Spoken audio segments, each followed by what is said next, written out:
Hello everybody and welcome to another edition of Magic Mics, proudly sponsored by Manapool. Manapool.com is a fast-growing marketplace for Magic the Gathering that makes buying and selling cards easy. Their optimizer helps you get the best value when buying cards, and the team is focused on making it a great experience whether you're looking to buy a whole commander deck or selling off some extra cards. Use the promo manapool.com/promo/magicmics to get 5,000 mana. That's $5 for free while supplies last.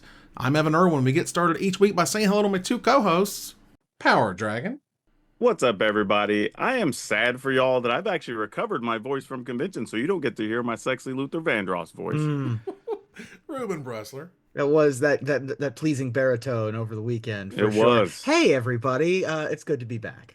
Yeah, I don't know. You remember Ruben that one time I came on? I had the flu or something, and my voice was messed up. And you sounded like Tom Waits. Yeah, for sure. I do remember that. It was crazy. Yeah, that was a weird one. Never too much. Never too much. All right. Now, if you missed our pre-show, patrons get access to our extended version right after the live show.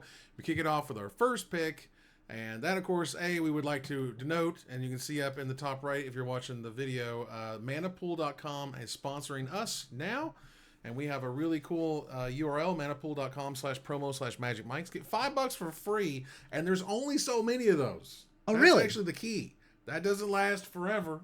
So if you want, I think it's like the first 100. So you need to get on that. Go make a thing. Try out something else. For those who are upset at different resellers, TCG player, who may or may not have done some union busting thing that people were pissed off about. Sure. Manapool.com is pretty cool. I think they heard you through the coughing.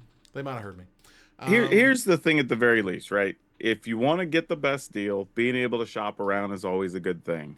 So here's another marketplace where you can look at a bunch of vendors. Yeah, for sure. And you get a free $5. So you can either just go get something or, I don't know, get a discount on a thing or whatever. Go sign up. Go get some stuff. Ain't gonna hurt nothing. It's cool.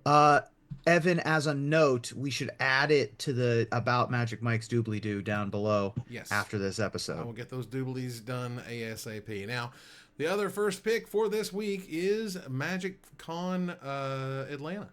We had a whole thing that happened there, and I didn't feel too well. I left a little bit early, which is unfortunate. But you guys were there the whole live long, and how'd you guys experience that con? Yeah. I tell people it's hard to have, like, if you go to a nerd convention and you don't have a good time, why'd you buy a ticket? Right. You know, like you're trying not to enjoy yourself. But yeah, go ahead. Oh no, sorry. I was just gonna say, like, the biggest thing that stood out to me is pretty much everybody I asked, every vendor, every creator, every panel I was in, meet and greet, genuinely, and I'm not even exaggerating, I think close to 80% of the people were first-time MagicCon attendees, which is crazy. Like, that's a huge number. And even among those, I started asking people, and almost half of them said, this is my first convention of any kind. Yeah. You know, and they were all over 30. So it's just, Magic's their main hobby, and we're just like, we're going to go do the Magic thing. And a bunch of them had only started playing in the last 3 years. Yep. You know, so there's a bunch of new faces roaming around, and they're ready to spend. Speaking of new faces, thank you, Tappy Toeclaws and Caleb D, MTG, rating with 500. Whoa! Hey, what's up, Caleb and Tappy? What the hell? Woo! Tappy's the realest one, but Caleb, love you, brother. Thanks for bringing people back. Why do we have all these raiders? Well, hey, y'all are just in time. We're gonna get to talk about MagicCon Atlanta. So if you weren't there, grab a drink and settle in. We got a lot to talk about. Yeah. Now, before we got to explain what the show is. We have guests. We should explain. We're a news show. We cover the zeitgeist of Magic. That's right. Every week, 11 o'clock. And we have a brand new sponsor this week. Good timing, Manapool. Up there, Manapool.com. Go check them out. Let's go. So for real, all of you new raiders, if you want to get free money at a new vendor to buy some Magic cards and go shop some deals, go over to Manapool. Yeah. Hold on. What's the link? Manapool.com/promo/magicmics. That's right. Get go sign up. $5 for free. It's a new marketplace. Try it out. You can use the free money. Use the free money. It's okay. It is literally actually free money. It is literally. It's literally free money. Like, we can't do better than that. You can't do better than free. All right. So we're a Magic show. We're a Magic news talk show, and we're talking about the experience we had at in Atlanta. Yeah. So MagicCon Atlanta happened. We were all able to make it. I was able to make it on Thursday and go to the Dragon Shield event, which was interesting. They basically announced there that basically Magic is not just letting Ultra Pro do their licensed artwork stuff anymore, at least exclusively. Yeah, And, right. I'd heard rumors for a few months that something was going on with Ultra Pro, and I don't know if it was they didn't want to pay the higher price exclusive fee, or maybe they'd upset Wizards. I don't know. But I'd heard that some other people might get to do some stuff. And then we saw the things from, I guess it was Ultimate Guard. Mhm. And it was like, oh, so then they're opening up. And then Dragon Shield was like, oh, yeah, hold my beer. We got a whole slate of cool stuff we want to show you. And they pretty much invited everybody out. We had, and honestly, like free drinks, open bar. They had, and it was fancy. They had people coming by with hors d'oeuvres all night and whatever, and a whole thing. So they took care of everybody. So, Yeah. congrats to Dragon Shield doing it right. Yeah, I unfortunately arrived a little bit late, but I had been to the Dragon Shield events, the Thursday night events, the previous two Magic Cons, and they always do it great. I really liked I don't know if they did the invitation card the same way that they did in Chicago, but the Chicago card was a slab that had Oh, your yeah, yeah, yeah. invitation in it, No. which was great. Yeah, But yeah, wasn't that? they run good events. I showed up a little bit late, so I ended up going to the CMC Power Hour meet and greet hangout. About 40 people were there, which was also lovely. Yeah, and the whole vibe of MagicCon Atlanta was really interesting because it felt like more people, even though I don't think it was more people than No, Vegas. it came in about the same number, in the ballpark Yeah, of 20K from what but I'm it hearing, plus or but minus, the like 1,000. the churn was big because it was all these new people. It was a bunch of new faces. Right. So it was people experiencing wide-eyed, for the first time, a Magic Con. And it is a different experience than a Magic Fest, and it's a way different experience than a Grand Prix. Evan, this was your first Magic Con.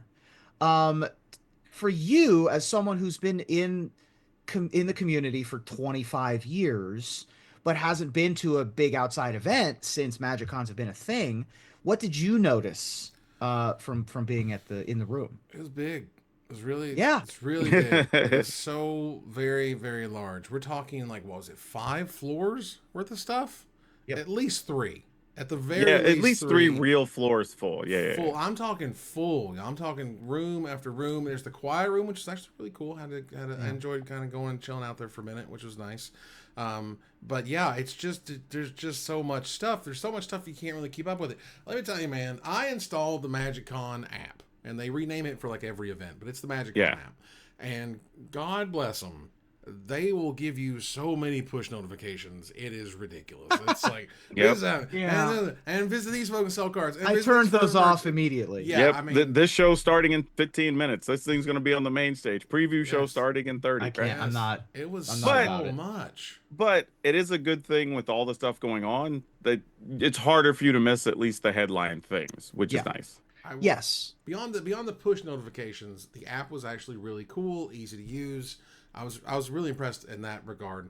I didn't like how there was sort of a main show floor, but it seemed like, and you were talking about like cool, unique merch. Was that on a different floor as well? It was not only on a different floor; it was in a different hall. Yeah. Well, yes and no. Yes and no. The official show store was in a different hall. Yes. Right. But there were other vendors just mixed in throughout the main show floor. Yeah. Right, but the different building, as someone notes from Toclaw's rating, and that's great. But that was just it's kind of overwhelming in that regard. However, I found out something about, and I don't know if this is true, but somebody said at previous MagicCons, one of the problems were people who were buying, I guess, like the VIP badge just to get in there early, so they could kind of loop the lines to like get back in line, keep getting like another purchase of different items. Right. And this kind of discourages that. Yeah. Because you're not going to go like from one thing, okay, now I got to go all the way back across and get this other thing, So don't know if put in the work. Yeah, I don't know if that was one of the main reasons or not, but it apparently worked. Both areas, you were able to make your purchases and do all the things, and some of the show exclusives were still there on the last day, because I don't ever go to the thing till Sunday afternoon because I'm not fighting lines. Yeah. But I was able to walk up. Most of the stuff looked like it was still in stock. I got the 2 things I wanted, and it was cool. Yeah. I think my main issues was I did the classic what you should not do at events. You should bring liquids with you. You should bring water with you, something to drink. I did not. Mhm. I didn't eat meals. I skipped meals. It's a very bad idea. Oh, especially with the walking you got to do around these convention centers. Bruh. And that's another one, which is I should have worked on my, basically my fitness, quite frankly. Sure. I don't move around as much as I should. And when I move around a lot and you haven't, and then I capped off my day with a mile-long walk outside, up and down the streets, and that wasn't good for me. And it was a lot. And so it did, and I just got in this weird fight or flight mode, and it was bad. But lessons for next time. And Oh, bro, and that's not even as bad as Vegas, which isn't as bad as Chicago. Yeah. Those were nuts. Yeah, Like for Vegas real. is also pretty nuts, and I remember that from 2019. So Yeah, I mean, for your first, we should have gone over like big con 101, because when you're used to Grand Prix, a Grand Prix is one thing. A Grand Prix, Grand Prix is one little room. It's one room. It's comparatively, 5,000 room, people, right? maybe 8,000 people, Maybe. and the parking is next to the room you're going into, and usually you're like sitting in one place playing Magic all day. Right. At a MagicCon, that's not the case, and it's also just like, we haven't been to as many events since the pandemic or other stuff like that. So it's just worth remembering, like, bring a refillable water bottle, buy new Dr. Scholl's for your shoes, not sponsored. Uh, like, take care of yourself, have a hearty breakfast. Don't try to survive on just an iced coffee in the morning. That is one thing I will say. They had a lot of vendors for food and stuff, like both in and outside the hall. Right. And there was even some that had like smoothies and boba, and like, so you didn't have to have like completely just generic convention food if you didn't want to. There was actually some good stuff around, which was nice. Right behind Creator Central was a barbecue place. Like a little food truck. They also had a Chick-fil-A, but there was like a barbecue place that I ate lunch at all 3 days. It wasn't cheap, but it's never going to be cheap. Like, no. you can't expect it to be affordable. But it wasn't exorbitant. It wasn't right. It wasn't like, oh my god, it wasn't this crazy. is the worst thing ever, right? Like, when you look at something like the entree piece and it's like $11, or you're like, okay, that's fine. Whatever. I got lunch for $20 all 3 days. Right. I mean, I had a chicken sandwich for $8.50. Like, okay. Right. Like that's not insane for convention prices. Right. I've definitely been to athletic events where they'll charge you $15 for that same sandwich. Exactly. Yeah. But the event overall was a great success. It was a nice time. This event did feel weird from a vibes standpoint, and this isn't the first time, but I am definitely starting to feel the Smash Brothers vacation at MagicCons. Like, you walk in the door at MagicCon, and I'm expecting to see Pro Tour Edge of Eternity stuff, and the first thing that I see is a giant 8-foot tall Furby wall, right? And I turn to my right, and the Furby thing was a little weird. The Furby thing was bizarre, and then I saw the Spider-Man setup, which was cool. Again, it was neat. Yeah. But it's like, to be honest, the Spider-Man setup was kind of sweet, though. The Spider-Man setup was great. The little escape room puzzle that they had was delightful. I liked the little DJ setup that they had for the Furbies. The and credit to the DJ for playing good music when they were on. Sure. Like, they did a good job. The first three things I see are Furby, Play-Doh, Spider-Man at my MagicCon. It's a little weird. So, like, I get it. And like, if it's going to fund everything else, I'm still on board, but I would have liked to have seen more Magic centric stuff, at least. Yeah. Well, in universe stuff, right? In universe stuff, yeah. Right. Yeah, I would say this too. We saw much larger balance in gender. Yes. I think, is that something that's become more and more common? Like, we're seeing it more with each MagicCon, which is very good. Yeah. Saw a lot of families, lots of couples. So there's a lot of that going on. Yep. And the new faces, you could tell, the ones who had been to conventions, they were kind of surprised, because I heard multiple times that, oh, everybody's just so accessible. And I was like, what do you mean? It's like, oh, well, I like sit down and there's like this person I watch online just playing cards right next to me. Or I could just go politely talk to somebody and they'll like sign a thing. Hell, I had one person come up during my meet and greet, real meek and shy, and said, I don't want to bother you, but how much for an autograph? Yeah. And I'm like, oh, I'll just give you a thing and sign it. Like we don't do that here. No.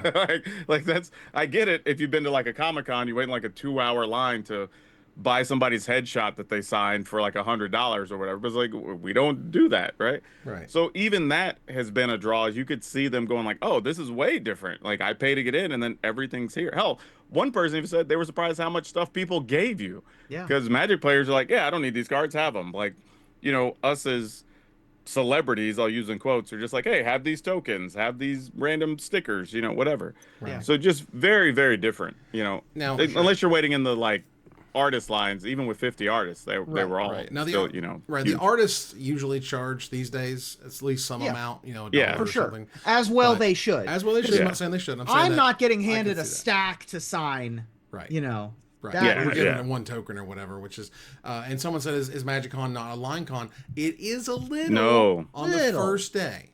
Just because Well, that's yeah, just people getting their Friday badges. morning, for Yeah. sure. You're getting your badges, okay, but that was Sure. like the worst. But of not it. compared to anywhere else. Compared Yeah. to any Like- other thing I've seen or been at. That was not that. If that's the worst of it, then that's great. I did get to do one important thing, and it does segue kind of right in what we were talking about next, which I got to hang out and watch the preview panel right next to Ruben, which was really rad. So that was a lot of fun.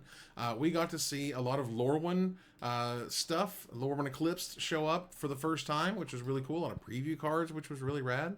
And in stuff that no one had seen before. That was really cool. Like we'd seen a few leaks or whatever, but there was legitimately multiple cards that no one had seen before. That was really awesome. I loved everything about that. Was cool. Like all of the in-universe stuff for next year is fantastic. Is dope. Like Yeah. it's really cool. Lorwyn, Strixhaven, like this Yep. this reality fracture thing, which I probably think Sounds is some great. multiverse planar chaos 2.0 thing. We don't know. Yeah. Awesome. All that sounds great. And Universes Beyond is also there. Sure. And there's nothing wrong with that either. We're going There's, to have... the thing is that we're going to have 3 or 4 of them next year, and one of them is going to be your cup of tea. Yeah. Though And I then have you're to gonna admit, ignore the the other reaction ones. to The Hobbit, people were excited to see that come on screen. I'm excited for that. I'm just going to call it right now. The One Ring will be reprinted as a bonus on the bonus sheet of that set. Sure. It makes all the sense in the world. Sure, why not? It's the perfect place to throw in some money. I don't see why they wouldn't. The card Right. needs Yeah. reprinting. It's a way to reprint it under the license that makes sense. So, like, I expect that, which is cool. But Yeah. either way, between, what's coming in March, we don't know. But please be Teenage Mutant Ninja Turtles. The Hobbit is neat. I mean, I'm pumped for Star Trek. I'm very I'm pumped jazzed for Star that. Trek too. Yeah, that was the most exciting one for me. No, we will not have standard one ring. You put it on the bonus sheet, so No. it doesn't count. We can have That's not gonna standard happen. Arkenstone. I'm thinking Arkenstone Oh, is probably yeah, maybe. that's Maybe. probably the feature the feature guy.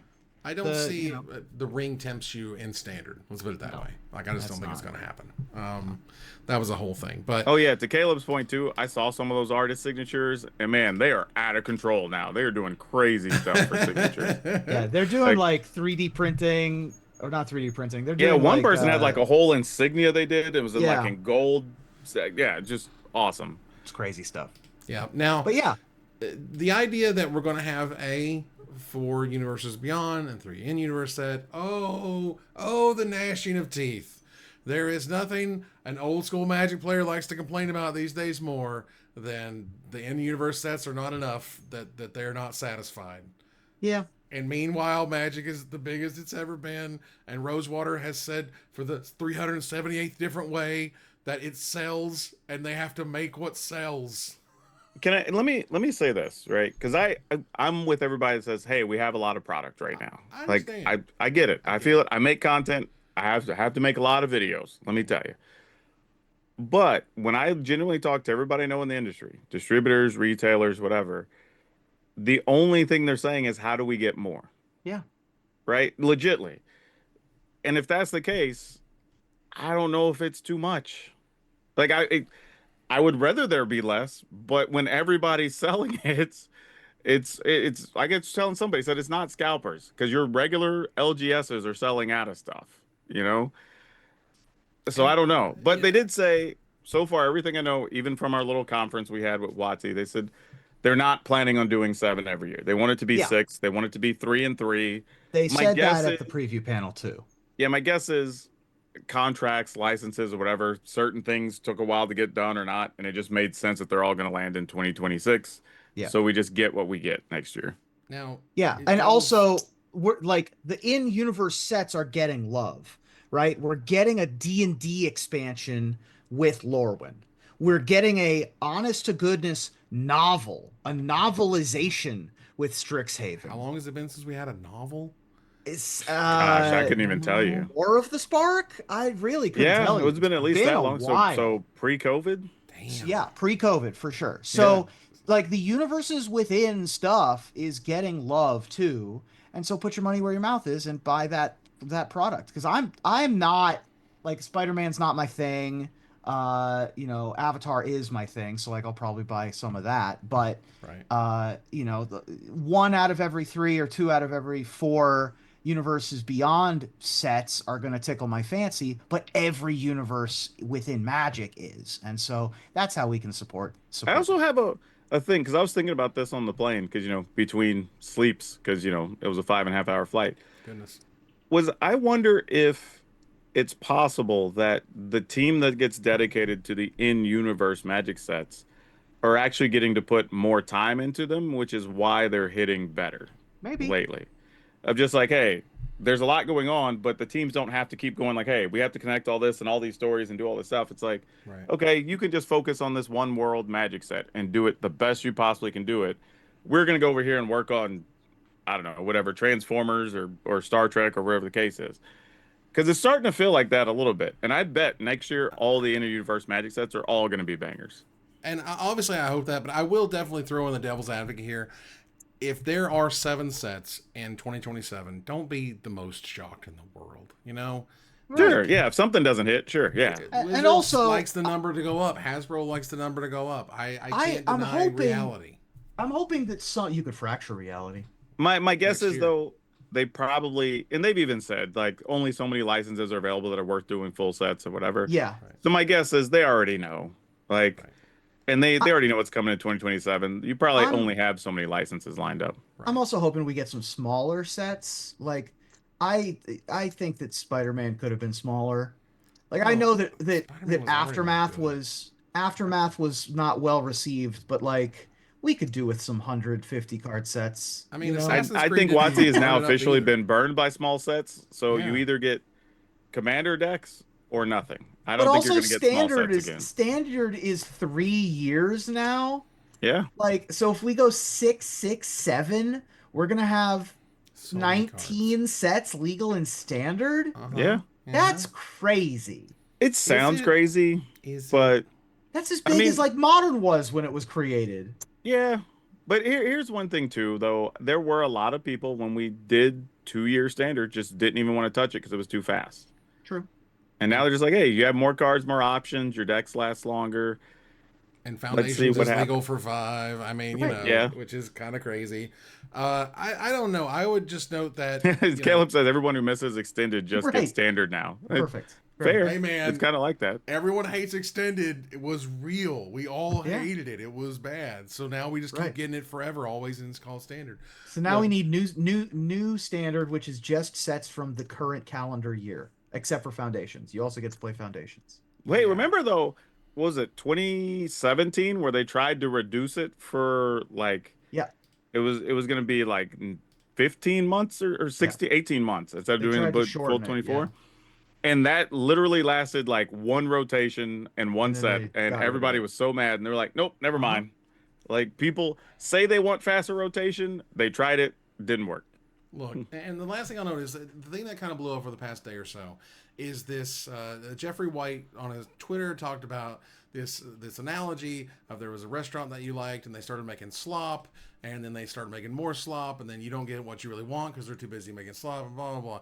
First of all, a little rough, honestly, a little. Yeah. That's not nearly close to the same. That's a No, terrible It's analogy. just it's I liked my analogy from a couple weeks ago. right. Which, I don't think the Universal Beyond set sort of are filler for R&D. If anything, what No. I have saw is that they have to work super hard to make Yes. the Universes Beyond happen. Like dedicated teams, Final Fantasy, they had to fly back and forth to Japan. Took them 5 years to make that set. And that was, honestly, that was one of the only things I got to really communicate when I talked to Gavin Verhey in Atlanta. I said, man, you killed it with Final Fantasy. We just didn't have it long enough to really appreciate it. Like, yes, it's still selling, and I get you're playing with the cards, and that's awesome, but you know what I mean? Like, we've literally already moved on almost to 3 sets down from what should have been an absolute all-time and banger. We should have had months and months to hang out with and play and enjoy. Let me tell you, like, I know people in the industry that have had to deal with Games Workshop and with the ownership of Doctor Who. Those are insane contracts. And the things you have to do to get exactly right, and the things that they mandate, like, these have to be said this way, you have to use this terminology, you have to do all these things. And the fact that both of those sets came out great is like, yeah, they're putting real time and dedication in that. And they're putting the R&D members on there that are attached to those properties, right? That have love for them. So these aren't just throwaway items. And again, in Atlanta, talked to multiple people who had started playing because of each of those products. And they're not just playing those things. They're like, some of them had literally a backpack with like 12 decks in it. You know, like they're becoming full-time Magic players. There is this kind of odd, like, you know, this weird sort of shaming that you can't love Magic if you got in through the Universes Beyond stuff, or, you know, you're not a real Magic player. This, man. No true Scotsman BS. Yeah. Like, come on, man. If it's a Magic card and it plays like a Magic card and you have fun with it as a Magic card, look, I put my money where my mouth was. I didn't pre-order a bunch of Omen Path stuff because I didn't like the Omen Path stuff. I didn't like that set. I didn't like how it played. I don't like how it drafts. And it makes me really afraid for what's happening in Marvel next year. But that's the best I can do because that's what they listen to the most. I think Marvel's going to be, that's going to be a full-size set that's got the full treatment. So I'm not too worried about it. I sincerely hope. You know what I mean? For real. Sincerely hope. Like, again, everything around Spider-Man was because it was never intended to be like this. Right. Like, that's the thing. This is all paying for the sins of Aftermath. Man, yeah, basically. Aftermath changed so much. Aftermath and Assassin's Creed. Yeah. People don't know what kind of bomb Aftermath was that, like, rippled through that company of like, oh my God, we screwed up big time, because it was not fun.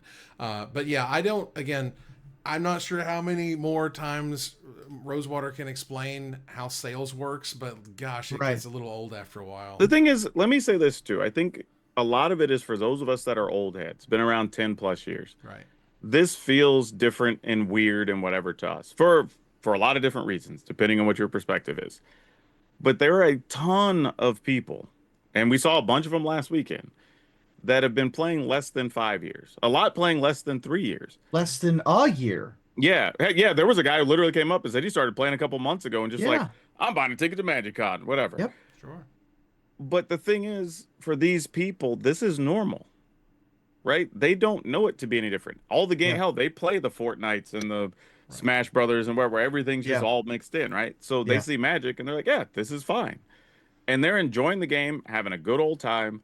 And it just looks weird to us because we were here in the before times. Right. You know, right? Like, they weren't. So to them, this is totally normal. They're happy just to be part of everything and be invited to tables to play their favorite characters.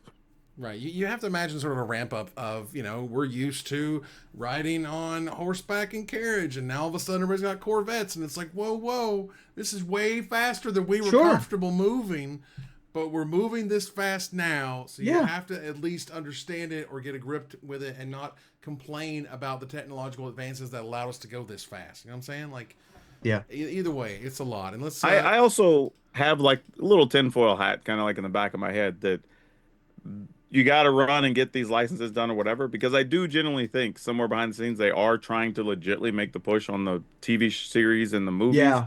Oh, sure. And when those come, it will need the focus of Magic to back up those and follow those or whatever.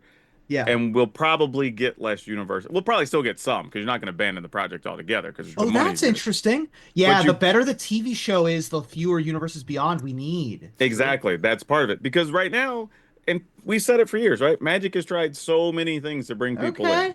We've tried doing stuff at other cons. We've tried doing stuff. We talked about it before, right? They promoted WWE events, right? They had commercials on TV.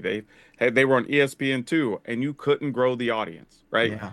They did everything they could. Which, by the way, going back, Jeff Probst was actually one of the commentators, one of the people on the ESPN2 stuff, which that's funny. Crazy. Wow. I noticed that not long ago, and I'm like, why do I recognize that guy? Yeah, he's a dude from Survivor.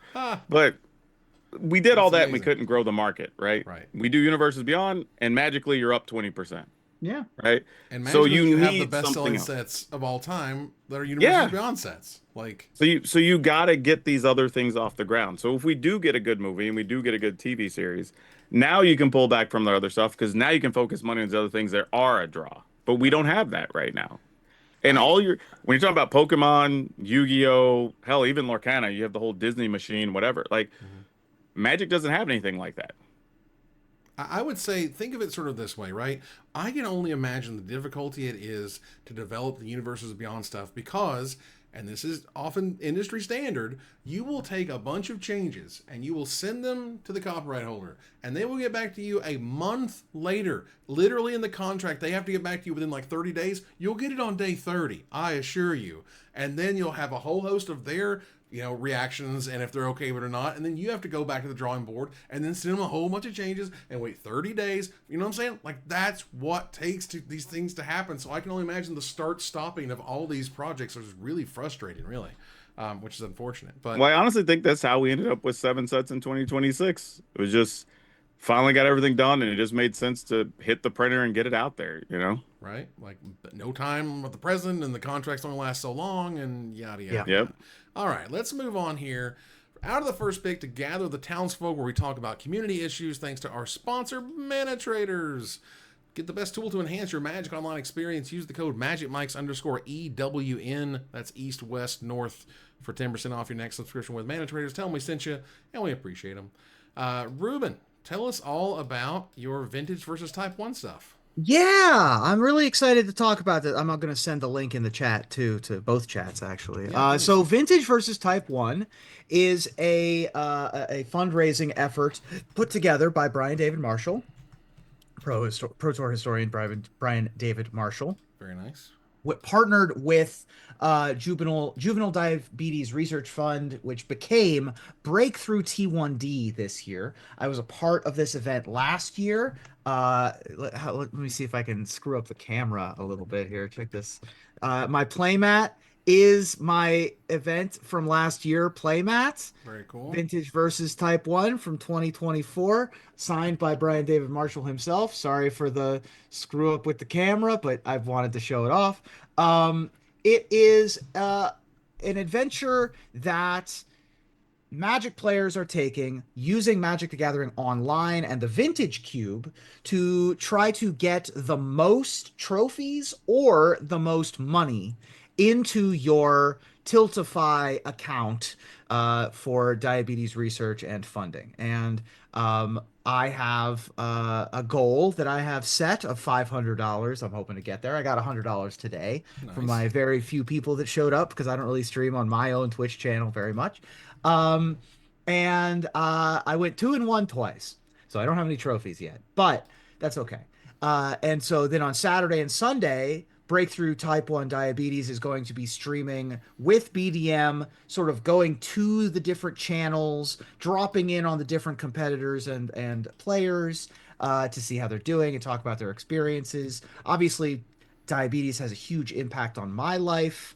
There isn't a hour that goes by where I'm not thinking about what my blood sugar is, or are there any issues I need to handle, or is my tubing correct for my pump, all of that kind of stuff. And there is a hope, there is a real likelihood, possibility that a solution, a cure to type 1 diabetes can be found in my lifetime. And money makes the world go round, and money, especially in scientific research, makes that go forward. And type 1 diabetes is a disease that affects a lot of folks, and this is a way that Magic players can help in that effort. So visit the campaign, visit the Tiltify campaign. There was also a brief mention of this in the recent Magic Online announcements. If you Control F for type 1 diabetes, or Control F for T1D or something like that on that page, you'll be able to see it as well. So that'll be going all weekend. I'll be playing Saturday and Sunday, and then probably also tomorrow, trying to get a couple of trophies. Nice. Also, this Saturday, at 10 a.m. Pacific, there is going to be a fundraiser Wizards of the Coast is going to host here for Trans Lifeline. This is something that I believe the Professor fundraises for as well, right? Yes. This year. And so, yeah, you can go hang out October 4th at 10 a.m. At twitch.tv/magic, play some games and support that as well if you're looking for other things to support and help out with, which is always cool. Absolutely, yeah. Yeah, very nice, very nice. Checking out the stream. I mean, obviously not everybody can donate money. I'm, pretty broke. But going to the stream and engaging and doing the things that engage the algorithm means that other people will see it and other people help them get more reach. Exactly. Right. All right, so let's move on here now to Desperate Ravings, some stuff where that's gone kind of a little crazy and wild in the community. Now, this is about a week late. A week ago, this was the hot stuff, but we can't not cover it. A, we didn't have a show last week because we were traveling, but B, I thought it was a very important moment in sort of Magic history, honestly. Sure. There was a video that came out about the story of Ghazban Ogress. This is an unglued card that basically made fun of a girl for dating multiple Magic players. And quite frankly, it made me a little sick to my stomach watching it because I'd heard a little bit about the card, but I didn't know exactly what was going on. And when the extent was not just when let's make a card who whatever player has won the most games that day gets to control her, barf.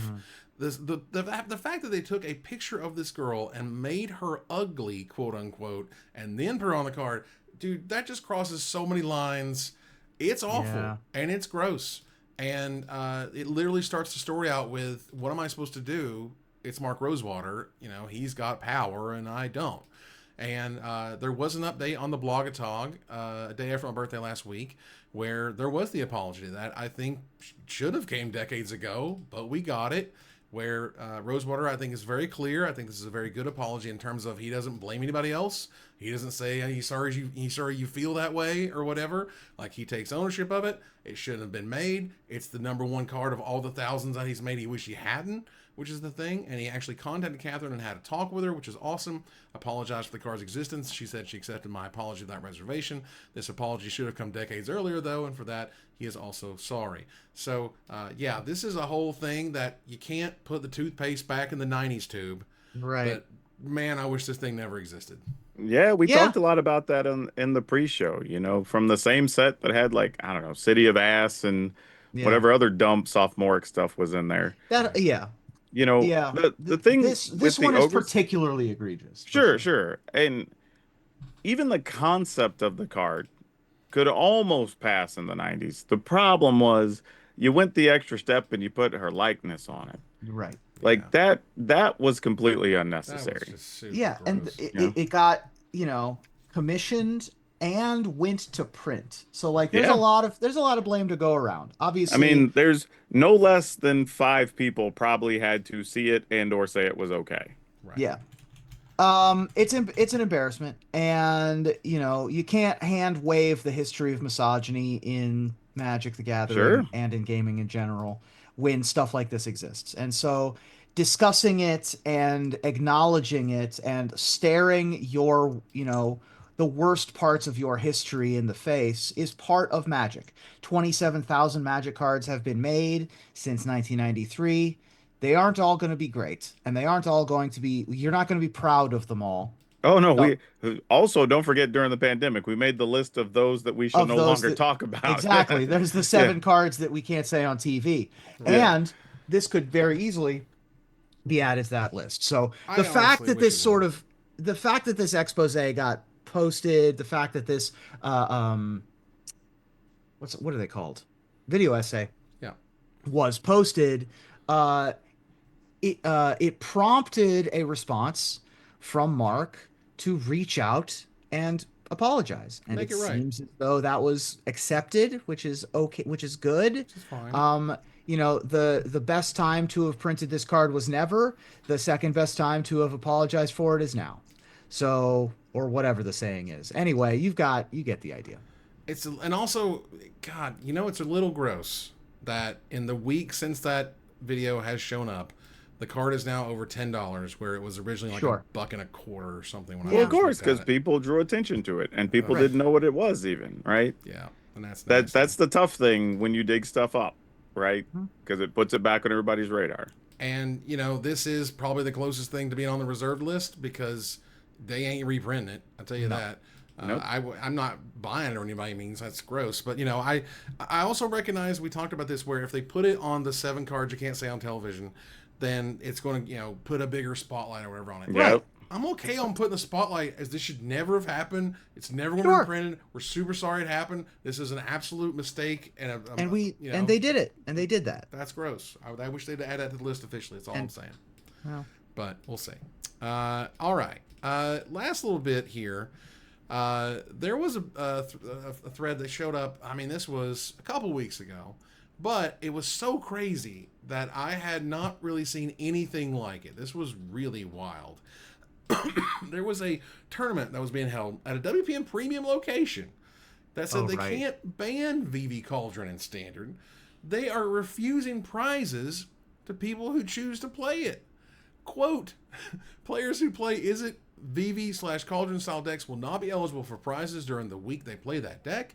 You're welcome to show up and smash people and otherwise make the game miserable, but there will not be any financial incentives for doing so. Is that even possible? Can you even do that? I mean, I'm not gonna lie, it's kind of funny though. It's kind of hilarious, but at the same time, like, is that okay?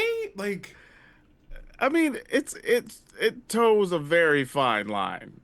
Does it? Like, you sure Wizards would be cool with that? Like, if you're giving prizes and it's a legal organ. Now, I will say this: if it's a sanctioned thing and you're using WPN software and blah blah blah, then okay, you got to go through the thing and you got to give the prizes. Like, those are legal. Now, if you're doing your own thing, if you're doing and you're just like, hey, this is going to be an unsanctioned weekly thing in my store. This isn't an RCQ or whatever. Right.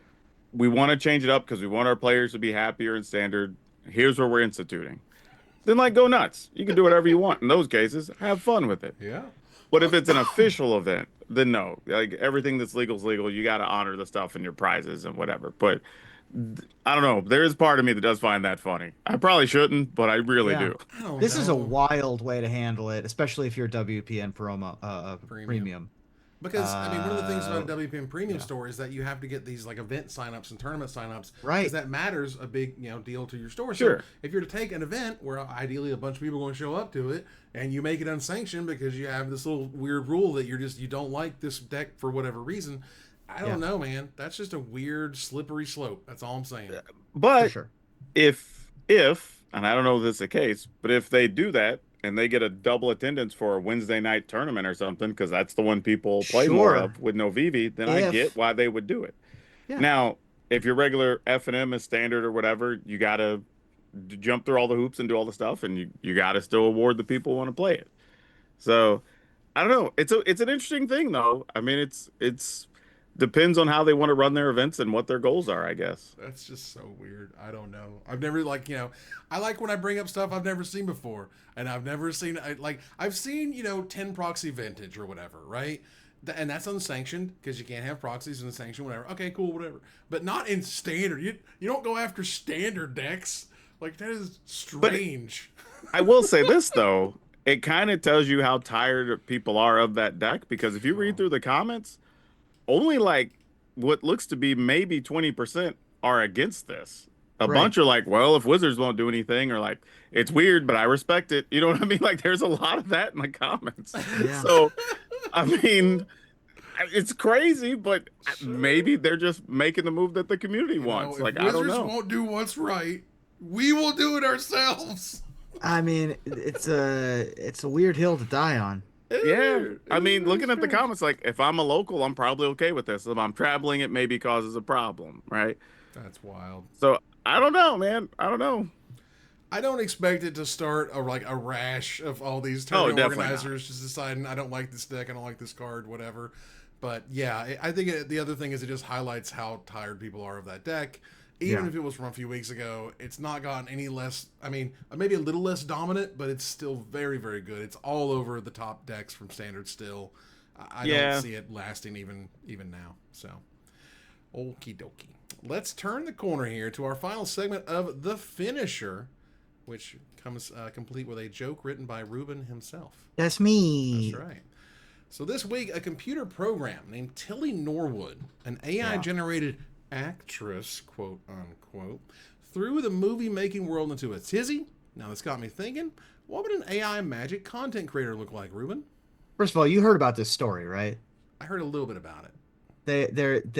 This AI company is trying to market this actress as a person to put in movies, and it's like this is literally what all of the strikes were about out here, of like they're trying to replace actors. And Part of it, anyway, yeah. it's a big deal in my life because I live in Southern California. But anyway, It's here we still a go. big deal. So, what would an AI magic content creator look like? I'm glad you asked. Let's do my content creator face. Oh my god. Hello gamers. Hello gamers.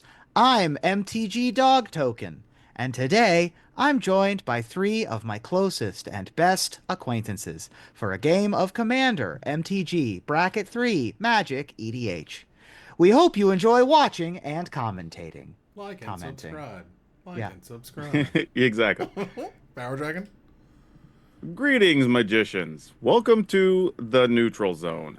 I'm the Deckmaster General, and today we are determining whether it is profitable to purchase booster packs from the most recent Magic the Gathering set. The answer won't surprise you.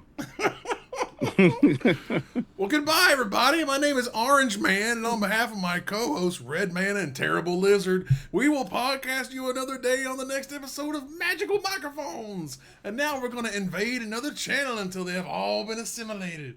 Woo! Your AI seems way more fun than mine. That was great. That was delightful. Oh, man. All right. Well, that ends another live episode of Magic Mics. Thanks for joining us here to discuss all things Magic. Thank you, Power Dragon. Hey, thank everybody for showing up, and those you hanging out in chat, come follow me on all the socials because I have a bajillion things on my YouTube channel. By the way, I'm coming up on almost 6 years of daily stuff posted on YouTube, which is Yeah. insane. Gosh. Insane. That is wild. Thank you, Ruben. Nobody posts more than the Terrible Lizard. Thank you all for yeah, I'm gonna go by Mana Rock now, or whatever I said. Yeah, thank you all to the raiders who decided to stick around. We're gonna send you back to a Magic playing channel on the Magic the Gathering Twitch. So don't you worry. Go in different directions. It's gonna be crazy. It's gonna be great. That said, we're gonna go here to our final slide. I want to thank our new premier sponsor, manapool.com. Check out manapool.com/promo/magicmics to get $5 off that entire website to buy stuff on the marketplace. It's really cool. Figure it out. Check it out. Yeah. And I also like to thank our co-sponsor, Mana Traders, my co-host, Power Dragon and Ruben Bressler, viewers like you for watching and listening. Follow, like, tweet, favorite, share, subscribe, Blue Sky, do everything social that tells people we exist. Catch us on our exclusive member Discord, subscribe to our Patreon, watch us live here on Twitch, join us live or taped on our YouTube channel, check out the TikTok, follow us on Blue Sky, or join us here next week. Same time, same place for another episode of Magic Mics. Good night, everybody.